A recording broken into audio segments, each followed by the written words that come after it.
はい、じゃあちょっとすいません、再開したいと思います。じゃあこれからいろいろですね、せっかくシャロンさんに下北沢に来てもらっているんで、いろいろちょっとですね、このシャロンさんの透徹した目と分析力と、このね、いろいろ今までもこの頭の中に、彼女の頭の中にはすごい都市のストックがありますから、そういうアーカイブでですね、思ってる方が下北沢をどういうふうに捉えているのかっていうのを聞きたいと思いますけど、私が最初ちょっと振りますけど、皆さんもなんかいろいろ聞きたいことがあったらですね、ちょっと質問攻めにしたいなと、せっかくですから、もうこういう機会あんまりないんでですね、やりたいと思います。First of all, you have seen all local streets all over the world, and I want your impression of 下北沢, which you see like the similar with other local streets, local 商店街ね, and what is like the uniqueness and similarities? Can I?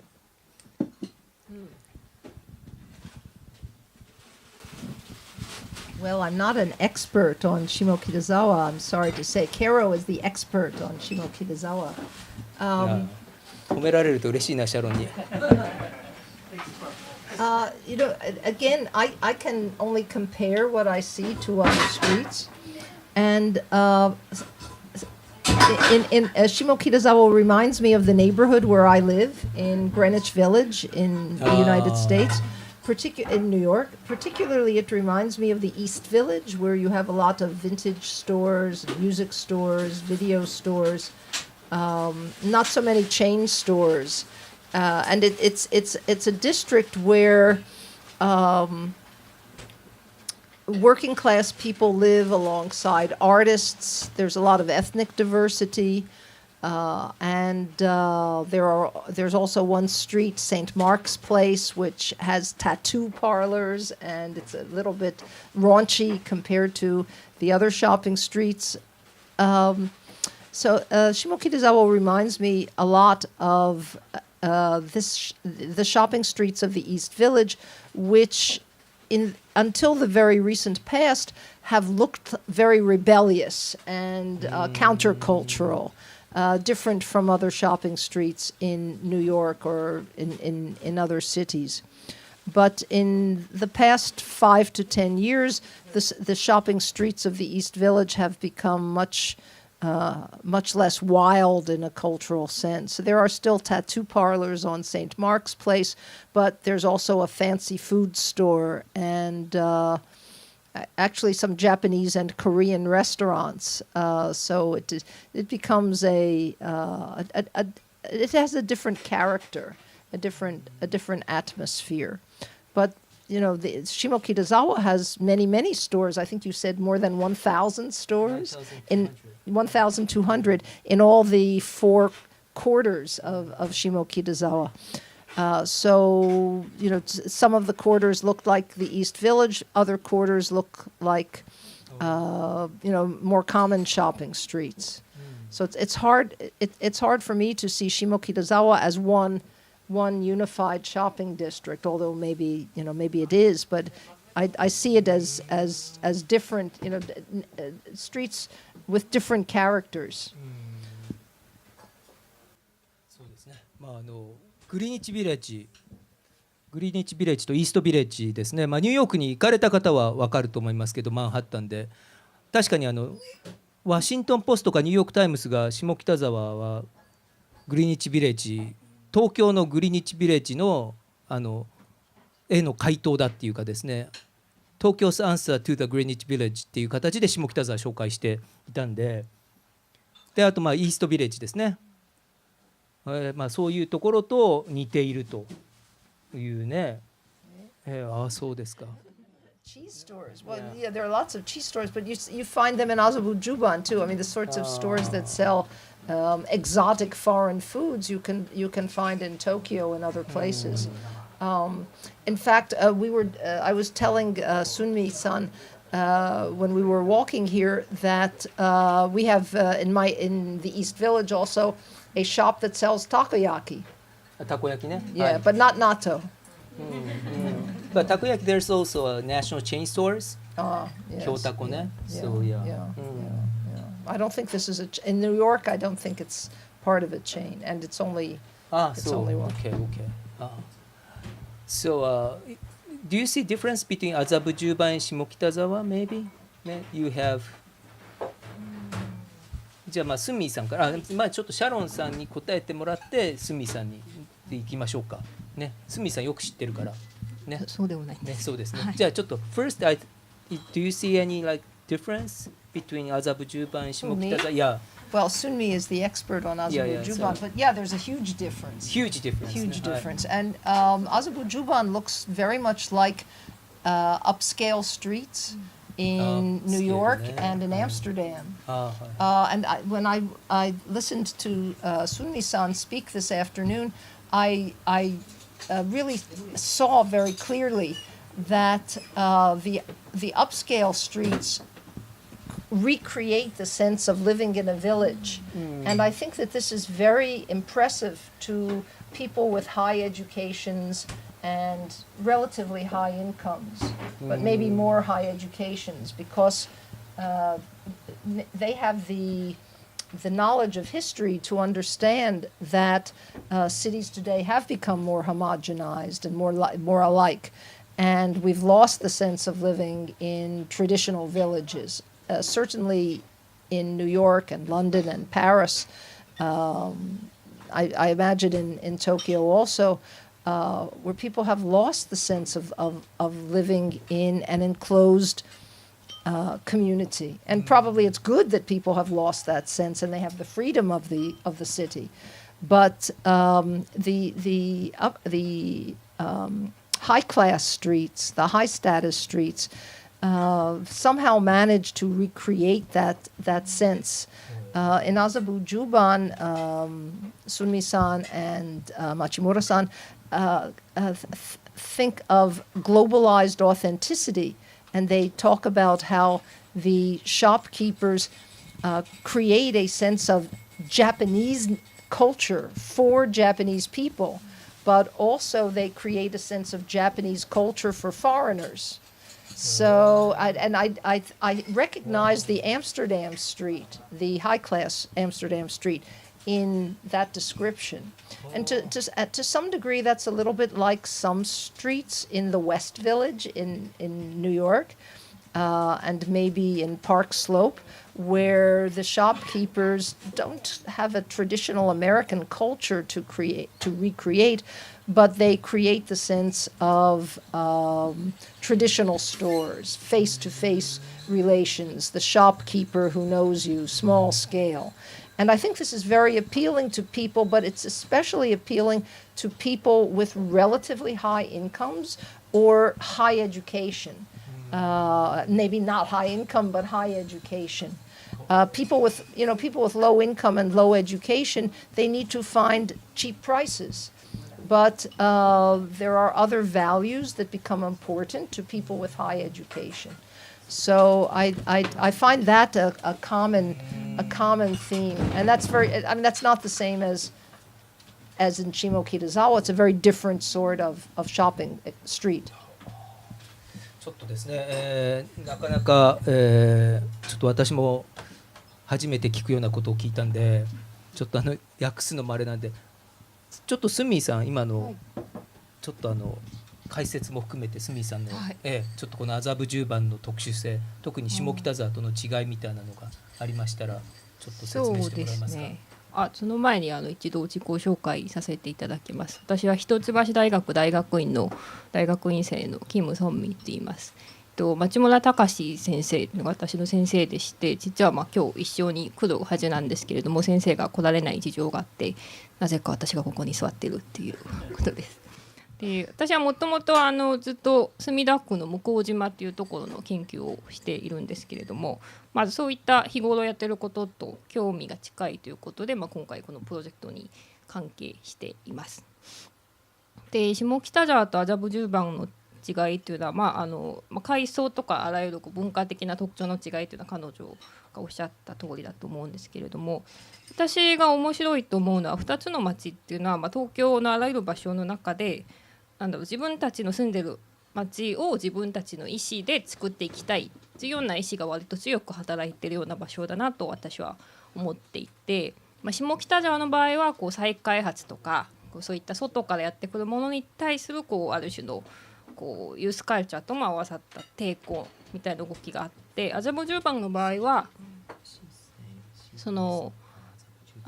外からやってくる居酒屋みたいな夜のお店って向こうの方は表現されてるんですけれども、たものだったりとかマクドナルドとかスタバのようなチェーン店に対するある種の拒否というのを、実際の商店街の組合が持ってる権力じゃないんですけど影響力を使ってうまくそれが入ってくるときに、完全に拒否はできないもんだからうまく調整をしているというようなところがあって、麻布十番の場合はある種の階級的な属性と密接に関連して、この街はこういう雰囲気の街でこれからも維持していきたいので、ある種の保守的な性格を持って自分たちの街を作っていきたいという意思がそこにあるのかなと思います。はい、それではですね、こういう機会なんで会場から何か質問とかご意見とかをですね、シャロン先生に。はい、じゃあ、はい、太田さん。My name is Hiroshi Ota, and I'm an architect, and I have been working in the university until this March, and now I'm going back to the practice. And I'm also from Tokyo Picnic Club and doing the picnic things. That is my hobby. And one of the students I have taught in the PhD course had made a survey about the food services in Japan.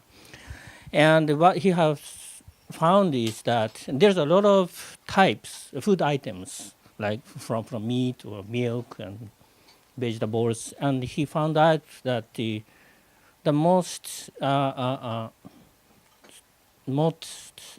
strong or most surviving food item is the sweets, like Japanese sweets and confectionaries. And the next is the bread.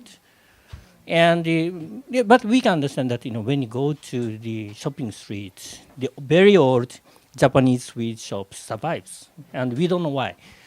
But so we had a discussion, and our conclusion is that the reason why the Japanese sweets can survive is that their business is very, very personalized, very personalized. People have the preference, especially for the sweets, especially for the gifts and especially for the tea ceremonies. People have the very, very strict rules of themselves. The milk, snacks, meat, vegetables are kind of everywhere. No, it's okay. So then, so my question is that today in your presentation, there's two poles. It's a global and a local. But thinking of those Japanese sweet shops, I think that the third poles of personal could be very important. And one of the attractiveness of the Shimokitazawa is, of course, this could be local, but to me, it's very, very personalized. Everyone can find their own space and their own interest here. So my question is that in Japanese, there's some types of the personalized service in the shopping streets, like cleanings or some delis. And when you go to Osaka, you really feel that you are kind of the family of the streets. So it's very, very personalized. So my question is that when you have been to those the 5 countries shopping streets, did you feel some personalized way of welcomes or that is my questions. And well, that's an excellent point, and one that I hope urban planners will take seriously. These days, online shopping and big stores, chain stores, big box stores take a lot of business away from local shops. And it's the political goal of this book to speak for the importance of local shops and local shopping streets. Yes, the face-to-face relations between shopkeepers and shop workers and shoppers is extremely important. I think it's extremely important in making people feel good, in making people feel integrated into society. This is different from economics. It's different from culture. You're right about that. I don't think it's the same dimension as local and global.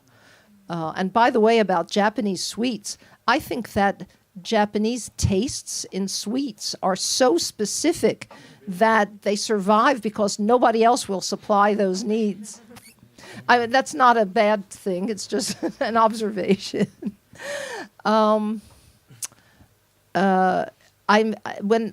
I see all of the skyscrapers that are built in cities today, all cities, and increasingly built in Tokyo, I feel that the city is losing its soul because the face-to-face opportunities are disappearing.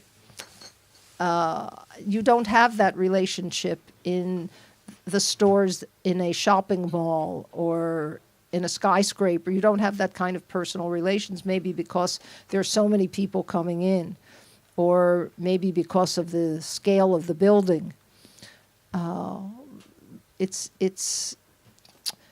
There has to be some way to keep, to sustain that heritage, that cultural heritage of the personal. Even if the shopkeeper does not know your name or my name, maybe they know my face. Maybe they know every day I come in for green tea or something. But I think that's what makes us feel we have a root in a place. That's very important, yeah. Do you have that kind of personal stores where I live? Yeah, I do. I do actually. I do. And that's, that makes New York my home, right? I mean, it's one thing that makes New York my home. I don't know my neighbors living in the other buildings on my street, but I do know some of the shopkeepers. Now, when I go into the supermarket, I don't know the people who work in the supermarket, right? I could go every day and see a different person. I mean, the supermarket in my neighborhood is Whole Foods supermarket, and they have 34 cash registers. So, I mean, how could I know 34 people and then different shifts? I never see the same person twice, I think. So they don't know me.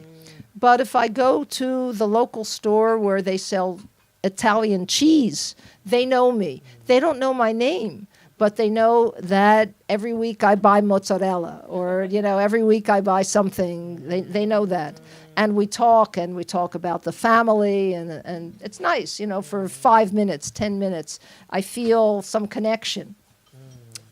But if you go to Starbucks, or even if you go to a small espresso store, they don't know you. Maybe you come to a bar, people know you.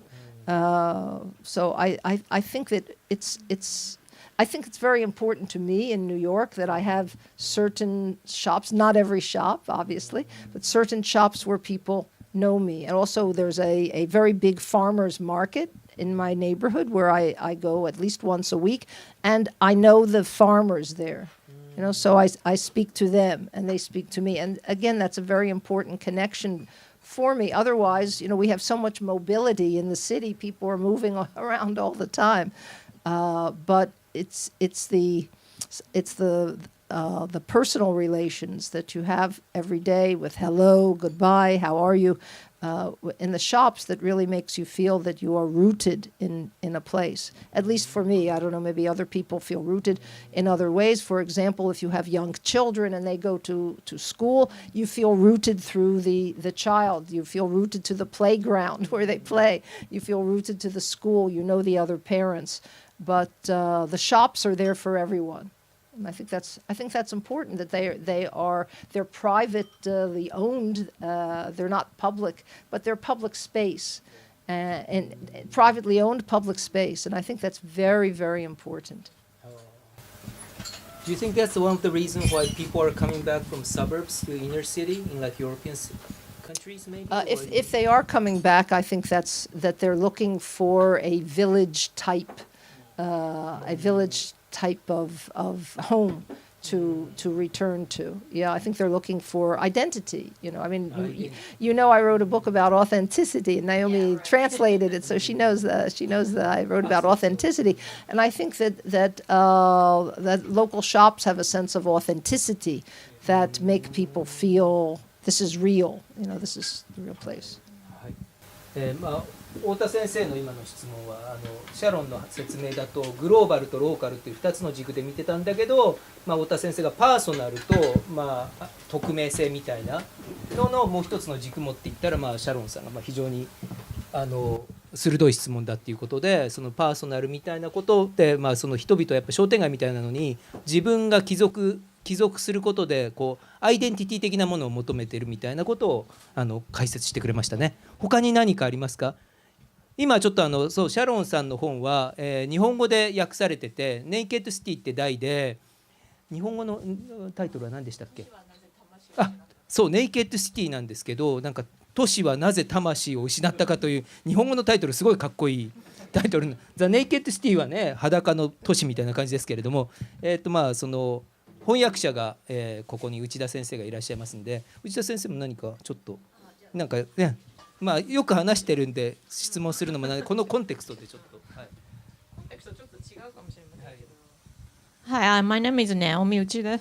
You know me, and I translated her book titled "Naked City," but in Japanese, it's that the book was titled like "Why the City Lost the Soul."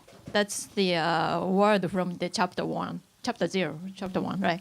So if you were really interested in what she's talking today, maybe you should buy the book. That's for publicity. that was published by Kodansha like 3 years ago, around that. 2013. So, yeah, all right. 2 years ago, sorry. 2 years ago. So they're still on sale in the bookstore, so please check it out. So, my question is, I also working with some community in the local streets, like how we can revitalize the shopping street, those kind of things in Tokyo. But the most important thing in Japan, when you are thinking about the local shopping street, is the shoppers association. So that is very strong one, and sometimes when you try to revitalize the shopping street, sometimes the kind of association became like one of the obstacle thing. But sometimes it helps a lot because it's very strong, one unified, strong community, But my question is, those kind of small politics is happened also in different country, or it's very unique to Japan? I think maybe the strength of the Shopkeepers Association is special in Japan. In the United States, especially in New York, there is an organization called the Business Improvement District, BID, or BID, and that's a form of organization that has spread around the world now.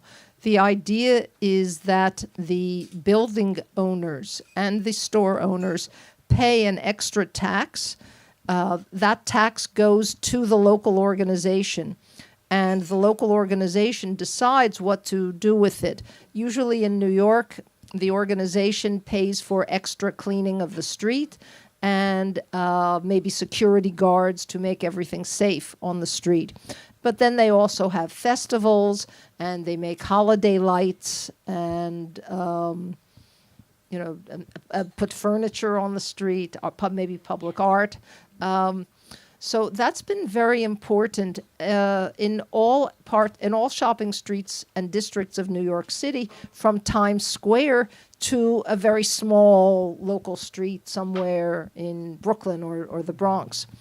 But there's inequality between those organizations because the amount of tax that the members pay depends on the property value. So in a rich area where the buildings are worth a lot of money, like Times Square or Midtown Manhattan or downtown Manhattan, the budget of one of these organizations could be $20 million a year. I just saw that yesterday at this conference, Times Square, $20 million a year. But in a small neighborhood with inexpensive buildings, they have $50,000 a year. I mean, I didn't do the math, but it's a tiny, tiny amount. So what they can do is very little. They can't have a lot of important activities or staff. 数字だとちょっと I'm sorry. Please, go. 今商店街組合が強いで日本はこれは世界的にも同じような話かって言って、彼女はニューヨークのケース、ニューヨークBID っていうシステムがありますよね。BID っていうのはその地区でそこの商店の人たちがお金税金みたいなのを払うんですけど、その集めたお金はその商店街の地区にまた還元されるっていうシステムで、それで広告やったり道路清掃したりとかイベント打ったりとかしてるんですけど、ニューヨークの場合はもうすごいその BID ごとに差があって、もうすごく裕福なところは20ミリオンですから、20億ぐらいの予算がある年間だけど、すごい弱いところは5000万、50,000、500万だ、500万ぐらいしかないですね。すごい差があるみたいな話ですね。Okay, sorry. No, that's an important point. Thank you for translating that. Also, there are conflicts of interest within one organization, and as there would be here too. For example, the chain stores, if they take part in the organization, they have certain interests, but the small stores have a different interest. The building owners are members of the association. They want to raise the rents. The shopkeepers want to lower the rents. So there are conflicts of interest and different visions of what the shopping street should be. So it's it's hard to make the organization work as one person. So my name's Emmy. I ran an urban farm, so it's kind of a contrast between rural and urban in Vancouver, but I was born in Toronto, so it was fun to see Toronto and Tokyo in your, well, I didn't see much of Toronto. Sorry, we don't have many pictures of My question relates to what you said at the beginning of the presentation, which was to say that sociologists and government don't pay a lot of attention to small shopping districts.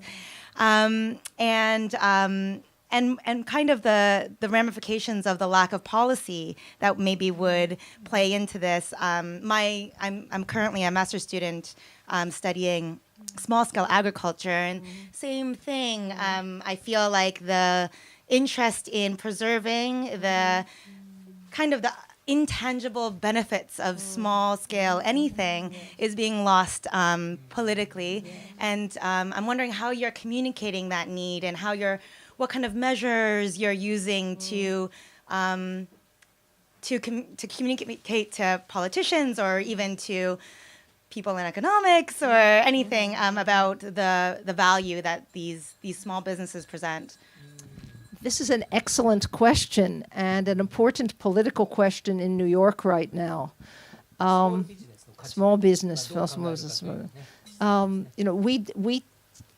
try to take the view that economically it's important for low-income entrepreneurs to have the opportunity to open small businesses and for their businesses to survive. But it's hard to make the point to politicians that the street should survive and that locally owned shops are more important than chain stores. Or, for example, it's hard to make the point that immigrant ownership is at least as important, if not more important, than hipster ownership. I mean, in our book, we talk about gentrification by hipster. And, maybe Shimo Kitazawa was an example of that 30 years ago. But that's what we find in Berlin, in Amsterdam, in Toronto, and in New York, that the city government doesn't care or maybe even prefers hipsters, meaning people to open espresso bars or boutiques rather than to have the immigrant-owned food stores or DVD stores or cell phone stores.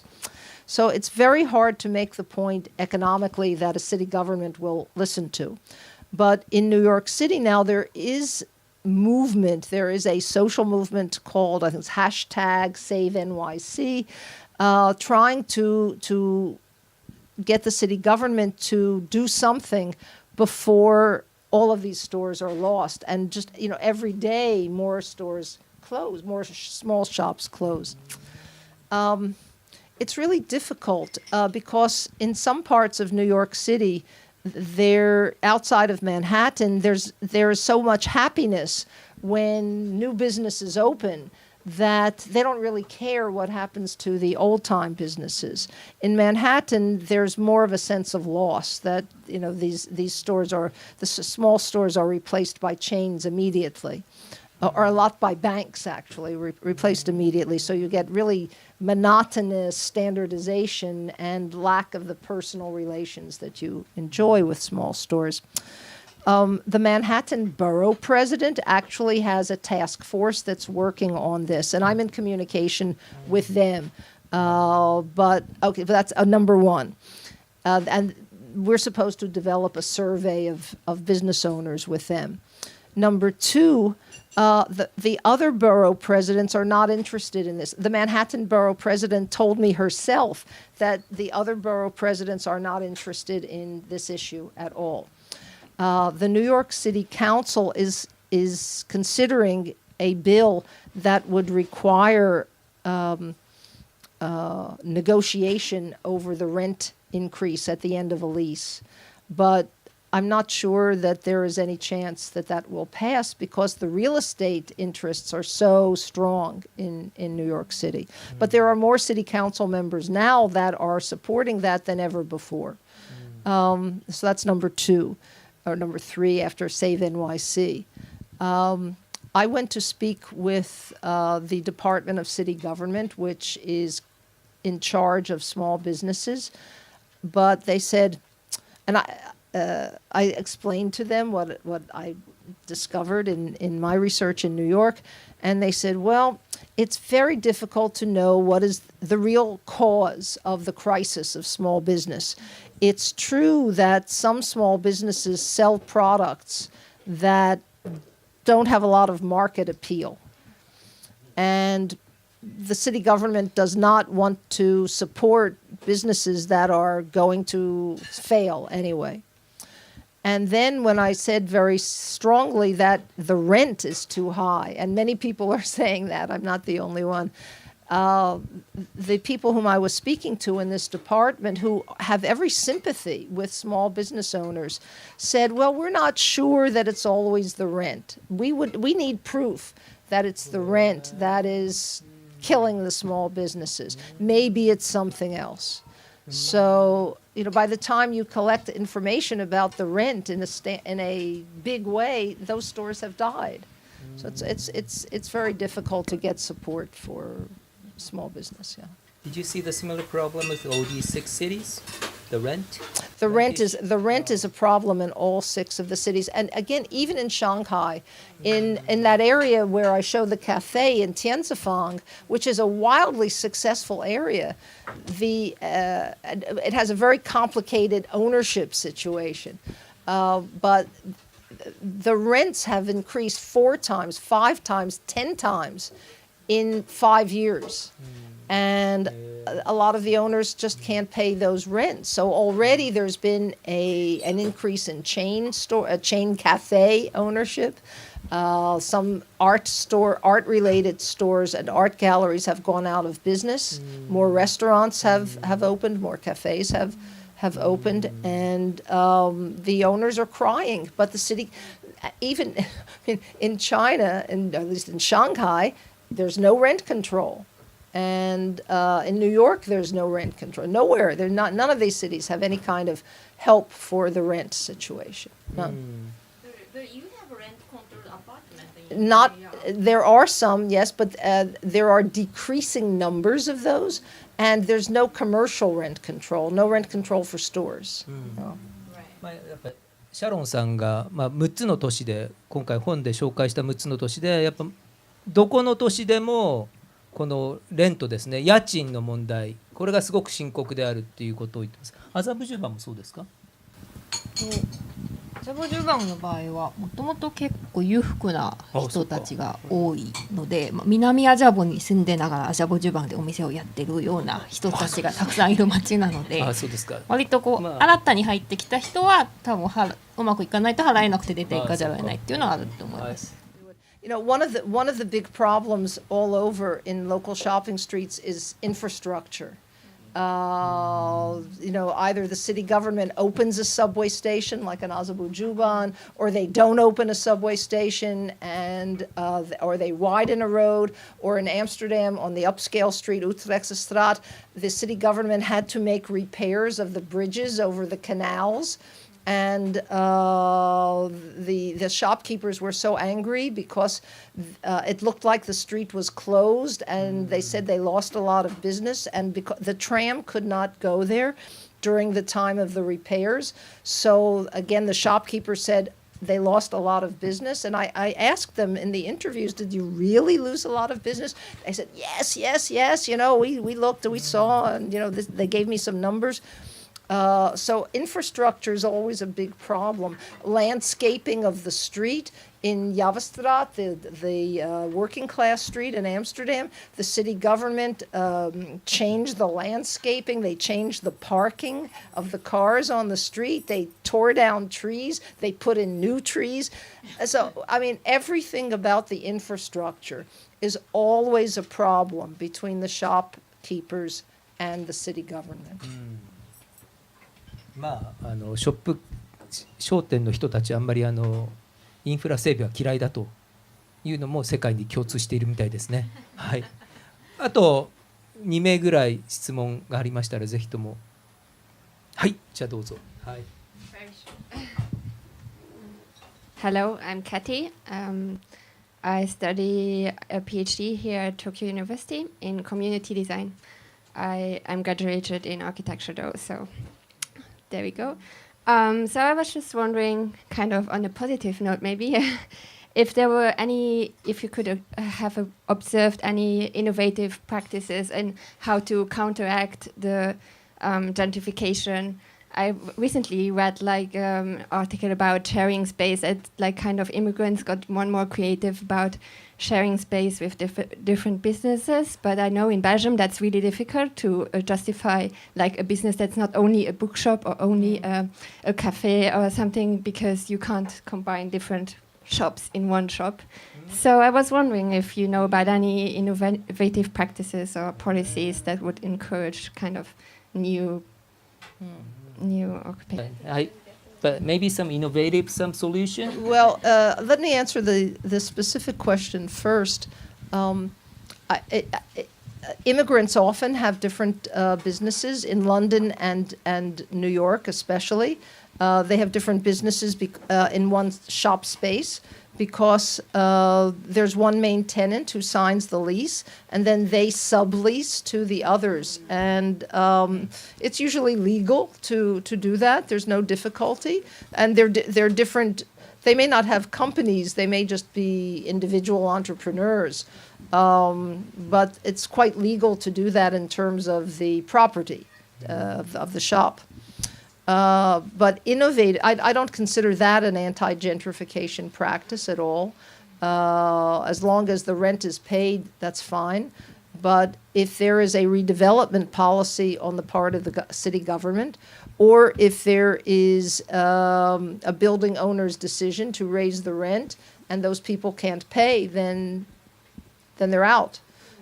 So that's not a strategy to prevent rent rises. No, I didn't mean to prevent rent rises, but just if more businesses go together, maybe they can pay the rent or something. Oh, I see what you mean. Well, yeah, they can pay the rent, but that depends on how high the building owner wants to raise the rent. And in New York, really, the rents can rise dramatically. There's absolutely no sense of self-control on the part of the building owners. Not like that at all. Innovative practices. The problem is that that there are no innovative practices. I mean, there's really nothing that shopkeepers can do except to encourage people to buy from them. We have that campaign. We have a campaign called Shop Local, and every year there's one day or one weekend when people are encouraged to buy from their locally owned shops. But I don't think many people do that. Hello, my name is Florian. I'm from Vienna University, and Vienna is a city which is controlled by the Socialist Party for over 70 years, and so there are counter strategies I would like to raise here, even though I think they are not doable in many other countries because there is no socialist tradition in this expand. For example, there is it's discussed now in Austria or in Vienna. There's the taxation of unused shops. So you pay a higher tax if you don't rent your shop, if you don't rent it to someone. So you can't wait for someone to pay a high rent because otherwise you have to pay a lot of money to the government. Yeah. So it would be like using, for example, in Shimokitazawa, the Akia. There is no Akia in Shimokitazawa. Or, that's true. But there are. You can use like places that are where people wait for shops to pay a high rent, so they have to pay a lot of money, so they are not so willing to wait. And I think this is one strategy, but it needs a strong government, which is not dependent on the makler system and on the people who do all the selling and retailing of shops and buildings and so on. So I think it's an opportunity, but it's hard to enforce. But you need the law. You need the law. Yes, you can do it on your own. Otherwise, you have to squat there, but it won't help. Okay, thank you very much. ローレンさんはウィーンのビエナ大学、ビエナ大学かウィーン大学か、そうだね、ウィーン大学ですね。彼が言ったのはちょっと You want me to translate? でいいですか？空き家の方が高いタックスが取られる、税金が取られるってウィーンっていうのはすごい社会主義政権みたいな感じで社会党みたいなところがずっと政権に70年ぐらい握ってるんで相当市場経済に干渉されるみたいなんですけれども、そこはウィーンだと空き家になるとより高い税金取られるからちょっと安くてもテナント貸した方がいいということですね。で彼はでもちょっと下北沢でも使えるって言ったから僕はちょっと下北には空き家がないってちょっと意地悪なまたツッコミをしてしまったんですけど、そういうので他のねちょっと空き家が多い地区なんかでは使えるんじゃないかなと思います。Thank you for はいはいはいはいはい。そろそろ、時間なんであと最後の一人でちょっとこれは言っておきたいとかですね、言っておきたいでも質問最後にシャロンさんがねもう本当に I'm a landscape architect and I also teaching at several universities. And the reason I missed the first part of your presentation is that I was attending to the studio critic at Waseda University, and the subject of the studio is now 二重の活況性 in Japanese. It may be translated as double binded the feeling of hometown. Maybe Hattori sensei will translate that me. But as you said, many immigrants are coming into the city, and they keep changing the context. So even for the natives of the city, are losing the feeling of their hometown because it keeps changing. And also for the immigrant, they as they leaving the town longer than their hometown, they are losing the sense of hometown. If it's a native city or if it's if it's a living city. So it's a kind of double-binded or double-standard feeling of the hometown for city people. So now how we can reconstruct the feeling of the hometown in this context as a subject. What do you think about it? So I can take advantage for the next critic. Oh. This is an important question. In the United States, there are so many immigrants today from other countries that we have begun to think of the immigrants as having two hometowns. One hometown where they were born and another hometown in the city of the host country where they come as immigrants. And maybe one day citizenship laws will change to allow everyone to have dual citizenship. I don't know. But for the immigrants, there is this mobility and duality, hybridity even between one self and another self, located in the two places. But for the long-time residents who see the neighborhood changing around them, this is very bad and very sad. We see this many times in American cities, and now we see it in European cities, where the ethnic identity of the residents changes and the stores change. For example, on Javestraat, the lower class street, the working class street in Amsterdam, the native-born Dutch see all of the stores that they considered their stores disappear, like the butcher shops that sell pork. They were all replaced on that street by halal butcher shops. And however a person may feel about Islam, when they see their butcher shop or any butcher shop that sells the meat that they want to buy disappear, they feel they've lost something. They feel the neighborhood has been taken from them. Or let's say the shops don't sell beer. Dutch people like to drink beer.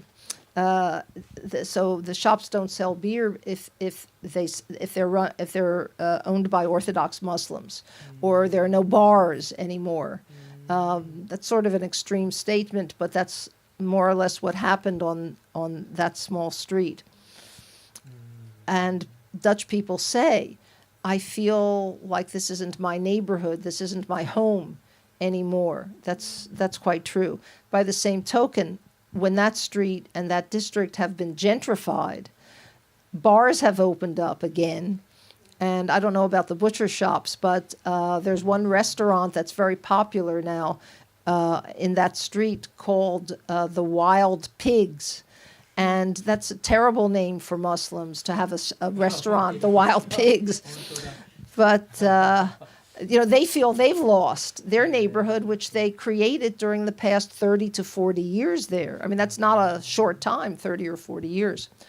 So this is a bad feeling, the loss of the neighborhood for everyone. The most that can be done, I think, is trying to bring everyone into community organizations where they cooperate with each other, and trying to encourage stores to sell products that everyone will want to buy if they can do that. For example, on Javestraat, that street, one of the fruit and vegetable stores is owned by the son of the original Iraqi owner. And he said people came in, new customers came in, and they asked for parsnip. It's like a white carrot. It's called parsnip in English, a Northern European vegetable and American vegetable. It looks like white carrot, but it's not carrot. It's like related to carrot. You put it in soup, and like daikon, but not daikon. And he said, so they asked for parsnips, so now I sell parsnips. You say, I don't know what is parsnip, but I sell parsnip. So I think that will help people to come into stores and to stop thinking that the stores are strange or ugly or foreign to them. But of course, someone who doesn't believe in drinking wine or beer is not going to sell beer. Halal meat and kosher meat and any kind of food that represents religious rules on diet, that's really going to be a bad experience for the others who don't share that. But you know, to another, you know, if you look on the other side again, food has, except for Japanese sweets, food has been a kind of a way to bring peace to people. But you have to be willing to eat the food that others prepare and not say, that's awful food, and food is a very primal thing, right? Related to your earliest experience in your body. So you can't force someone to eat natto, for example. You can't force someone. But it's not a question of design. I think it's a question of the program, right? It's a question of the architectural program. What's inside the stores? What's inside the businesses? And how can you bring people together, maybe in festivals. If you have a street festival and bring everyone to have a stand to where they sell or they give the products of their country, and that makes things more familiar. はい、すいません。やっぱシャロン先生のすごいところは、もうなんかどんどん出てくるから、ちょっと止まらなくなるんじゃないかというですね、ところもあってあれなんですけど、よくね、今の質問は、移民の人たちがですね、住み着いた場合どういうネイバーフッドを作るかみたいな質問だったんですけど、いろいろどんどん出てきて、ただ今のシャロン先生がおっしゃったことで分かって、商店街は誰に属するのかとかですね、文化的、それから貧富の差みたいなジェントリフィケーションでお金持ちの人が貧困の人を追い出したりとか、文化的な摩擦もあったりして、すごいなんかミクロコスモス的なですね、普通我々が使っている商店街なんかも誰がこう社会的なね、文化的なところもあると思いますけれども、なんかいろいろこうせめぎ合う場だなというのがですね、なんか見えてきて、大変まだ話題は尽きないんですけど、ちょっとネバネバランドも通常のバーの営業をしないといけないんでですね、ちょっとお約束の時間が9時までなんでそろそろ終わりにしたいと思うんですけれども、ちょっと最後にキムさんなんかちょっとコメントを、いろいろ本書いてキムね、シャロンさんと私ともなんかね変な縁で付き合わされても大変ですけどね、はい、何かありましたら。そうですね、結構今回実は最終的にはこの本の中ではアジャブ10番と下北沢って2つの商店街を選んでるんですけど、実際には実際には服部先生が下北沢を担当されて、我々のチームでアジャブ10番にしたんですけれども、それを決める以前の段階で東京中のあらゆる商店街を歩きに行って、食べたり見て回ったりする経験をして、改めて東京の中で魅力的な個々の場所っていうのがいっぱいあって、それぞれ違う文化的な特徴だったり、なんていうか生き方とかが反映されているような場所がいっぱいあって、それぞれの町に、自分たちの町に対して確実な意思を持って介入というか、自分がこの町を作っていくんだっていう意思を持った人たちがまだまだこの都市にはたくさんいるということを確認できたので、それが都市社会学を学ぶものとしては一番の収穫だったのかなというふうに思います。そうですね。市村さんどうでした？ Maybe the last words, maybe? Oh, I should not have the last words. You should have the last words. Yes. Before last, maybe. Oh, you have the last. Well, I thank you again for coming to talk about local shops and local shopping streets. I'm just so happy to see that you're interested, and I hope you go out to take action and to design good places, to encourage the values of small stores, small business, local shops, and the identities that we all find in these local places. So thank you very much. はいそういうことでですね、もう本当に、名残尽きないんですけれども、お時間なんでこれでお開きにしたいと思いますけれども、最後にですね、やっぱこの場所を提供してくれて、我々のこの本の取材にもですね、協力してくれて、ちょっとですね下平さん非常に僕結構もう長い間付き合ってるんですけど、非常に正直な方で、ちょっとねいろいろもうシャロンがちょっとこれはちょっと危ないだろうって言ってチェックしてくれるぐらいですね、いろいろなんか正直にお話をされて、ね、まあでも本にそういう意味で厚みを増してくれたんで、改めてですねこの場所をお貸ししていただいたことと、まあ私としてはですね取材に協力していただいたことでお礼を申し上げたいと思います。あと皆さんちょっとこの場を提供してくれた下平さんにもちょっと拍手をお願いします。